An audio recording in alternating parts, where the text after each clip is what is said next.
अस्सलामुअलैकुम dear peoples.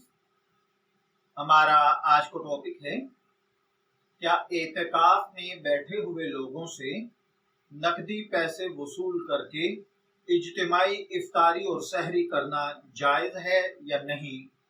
देखिए भाइयों बहनों, रमज़ानुल मुबारक के आखिरी अशरे में खुसूसन जो लोग एतकाफ में बैठे होते हैं उनको इन कुछ चीज़ों का सामना करना पड़ता है, जैसा कि रमज़ानुल मुबारक में मसाजिद के अंदर इफ्तारी के लिए जो इंतज़ामात किए जाते हैं इनमें रोज़ेदार कम होते हैं और गैर रोज़ेदार ज़्यादा होते हैं। इनमें बाज़ औक़ात नॉन मुस्लिम भी मस्जिद में दाखिल होकर रोज़ेदारों के साथ बैठकर इफ्तारी करते हैं, जिनकी पाकी या नापाकी का हमें कोई इल्म नहीं होता। तो शरन इफ्तारी के ऐसे दस्तरखान लगाने का क्या हुक्म है। दूसरे नंबर पर खत्म कुरान के मौके पर तरावी पढ़ाने वाले को नकदी, फूल या कपड़े वगैरह देना कैसा है। तीसरे नंबर पर कुरान पाक के मौका पर